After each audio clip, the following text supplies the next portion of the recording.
दोस्तों, बहुत से लोगों को आपने ये कहते हुए सुना होगा कि पैसा आता तो है हमारे पास लेकिन बचता नहीं है, या फिर महीने की सैलरी महीना खत्म होने से पहले ही खत्म हो जाती है और महीने के एंड में उन्हें दूसरों से पैसे उधार लेकर काम चलाना पड़ता है। क्या आप भी इस समस्या से परेशान हैं दोस्तों? अगर हाँ, तो प्लीज़ कमेंट बॉक्स में यस ज़रूर लिखिएगा। देखिए फ्रेंड्स, होता क्या है, जो हमारी बेसिक नीड्स है, जो हमारे खर्चे रोज़मर्रा के हर महीने हमें करने पड़ते हैं, उनमें आता है बच्चों की फीस, है ना? दूध का बिल, बिजली का बिल, घर के खर्चे, राशन और सबसे ज़्यादा खर्च आज के टाइम में जो हमारा पैसा हो रहा है, वो है दोस्तों बीमारियों पर। 90% लोग इस बात से एग्री करेंगे कि उनका आधे से ज़्यादा पैसा तो बीमारियों पर ही खर्च हो जाता है।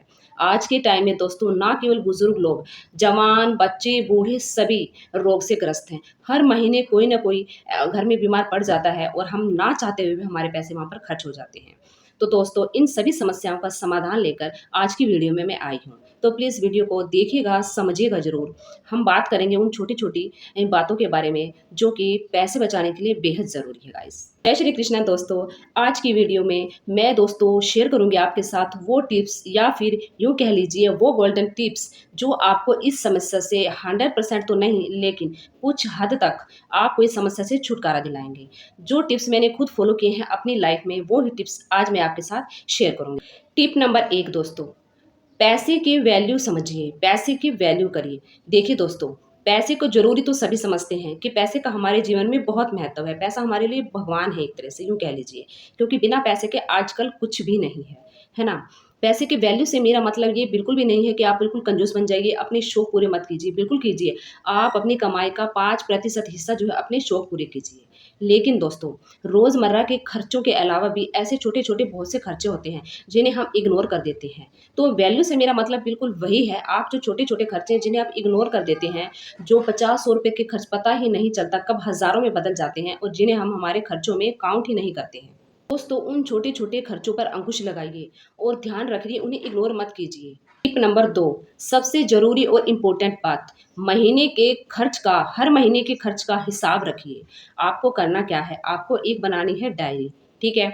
डायरी में आपको हर महीना जनवरी से लेकर एंड तक हर महीने के खर्च को आपको लिखना है, स्टेप बाय स्टेप, छोटे से छोटा खर्च, ताकि आपको कम से कम ये पता रहे कि आपकी सैलरी कहाँ जा रही है और आपको एहसास हो कि हमारा पैसा जो है नाजायज़ खर्च हो रहा है या फिर जायज़ खर्च हो रहा है। टिप नंबर 3, अपना एक अलग इमरजेंसी फंड बनाइए। यानी कि आपके पास होने चाहिए 2 अकाउंट।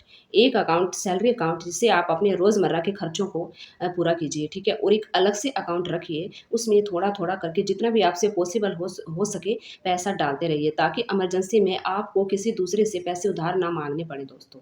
तो वो बेहद ही ज़रूरी पॉइंट है, उस पर ध्यान दीजिए। कि दोस्तों, मुसीबत के समय पैसा ही काम आता है, दोस्त या फिर रिश्तेदार नहीं। कोई भी पैसे की मदद करने के लिए बिल्कुल भी तैयार नहीं होता है। टिप नंबर 4, फिजूल खर्ची बंद कीजिए। फिजूल खर्ची से दोस्तों मेरा मतलब है ऑनलाइन शॉपिंग। देखिए दोस्तों, मीशो एक ऐसा ऐप है, देखने में सस्ता लगता है और सस्ते के चक्कर में बच्चे छोटी-छोटी चीज़ें मँगवाकर हज़ारों में पैसे उड़ा देते हैं और हमें खुद पता ही नहीं चलता कि कब हमारे पैसे खत्म हो गए। क्योंकि सस्ते के चक्कर में लोग बहुत ज़्यादा ऑनलाइन शॉपिंग करने लगे हैं, तो वो भी एक तरह से फिजूल खर्ची है। सस्ते कपड़े देखने के चक्कर में इतने आकर्षित हो जाते हैं कि हर महीने ही कपड़े ऑर्डर करते हैं, तो वो भी एक तरह से फिजूल खर्ची है। अगर ज़रूरी है तो ही मँगवाइए, तो अदरवाइज़ बहुत सारे कपड़े इकट्ठे करने से कोई मतलब नहीं है। टिप नंबर 5, प्लानिंग के साथ अपने पैसे को खर्च कीजिए। दोस्तों, मान लीजिए आपने अचानक से प्लान बनाया है कहीं घूमने का, ठीक है? आपको आइडिया भी नहीं है आपके घूमने पर ज़रूरत से कितने ज़्यादा पैसे खर्च हो जाते हैं। आपने प्लान ही नहीं बनाया और अचानक ही घूमने निकल पड़े। नहीं, ऐसा आपको बिल्कुल भी नहीं करना है। आप कहीं घूमने जा रहे हैं तो पहले प्लानिंग कीजिए, कहाँ जा रहे हैं, उसका पूरा सर्च कीजिए कि आपका कितना खर्च बैठेगा और कितने मेंबर हैं, वहाँ पर कितना, मतलब कि कहने का मेरा मतलब यही है कि आप प्लानिंग से कीजिए। बिना प्लानिंग के करेंगे तो एक आपकी जो ट्रिप है ना, चाहे वो छोटी ही क्यों ना हो, आपके पूरे महीने के खर्च पर आप पर भारी पड़ेगी।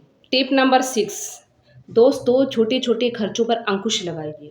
ऐसा नहीं है कि आप बच्चों के छोटे-छोटे खर्चों को एकदम से बंद कर दीजिए, नहीं, ऐसा पॉसिबल ही नहीं है। अगर आपके घर में छोटे बच्चे हैं या फिर टीनेजर्स के बच्चे हैं, तो आप उनके खर्चों को बिल्कुल भी नहीं कर सकते हैं, क्योंकि मेरे घर में भी छोटे बच्चे हैं, मुझे पता है छोटे-छोटे खर्चे तो होते ही हैं। लेकिन जहाँ ज़रूरी है वहाँ ही करिए, लेकिन उन पर थोड़ी-सी आप रोक लगाइए, अंकुश लगाइए। बच्चों को बाहर की चीज़ें ज़्यादा से ज़्यादा खाने पर आप रोक लगाइए। दोस्तों, टिप नंबर 7, अपनी कमाई का एक हिस्सा दोस्तों निवेश करिए, यानी कि आप इन्वेस्ट करिए अगर पॉसिबल हो सके तो। बहुत सारी ऐसी योजनाएं हैं जहां पर आप छोटे से शुरुआत कर सकते हैं, आप 1000 रुपये से भी शुरुआत कर सकते हैं। तो वो जो इन्वेस्टमेंट है दोस्तों आगे आपके लिए काम आएगी, आपके बच्चों के लिए और आपके बुढ़ापे के लिए काम आएगी। तो हो सके तो आप अपनी कमाई का एक छोटा सा हिस्सा भी इन्वेस्ट करते हैं ना, छोटी सी इन्वेस्टमेंट, छोटी बचत ही हमेशा जो है बड़ी बचत में बदल जाती है। तो कोशिश कीजिए आपके पैसों को आप इन्वेस्ट करने की। टिप नंबर 8, दोस्तों कोशिश कीजिए कि आप किसी से पैसे उधार मत लीजिए, है ना? अपनी ही सैलरी को मैनेज कीजिए, आपको पैसा कहाँ पर खर्च करना है और कैसे बचाना है। पूरी कोशिश कीजिए कि किसी से उधार लेना ही ना पड़े, क्योंकि उधार का मतलब है दोस्तों स्ट्रेस, टेंशन और बीमारी। तो ये जो उधार की जो आदत है ना, अगर मान लो कोई छोटी-सी ज़रूरत आ जाती है, तो उसके लिए हम किसी से उधार कई बार माँग लेते हैं, तो वो ठीक नहीं है। तो आप उस चीज़ पर भी कंट्रोल कीजिए। उधार का मतलब है टेंशन और स्ट्रेस। तो कोशिश कीजिए किसी से उधार ना लेने। ज़्यादा इमरजेंसी होने पर ही आप उधार लीजिए, अदरवाइज़ आप उधार मत लीजिए। दोस्तों अगर वीडियो आपको इन्फॉर्मेटिव लगी हो तो प्लीज़ एक लाइक ज़रूर कीजिएगा और चैनल को सब्सक्राइब ज़रूर करिएगा दोस्तों। राधे राधे।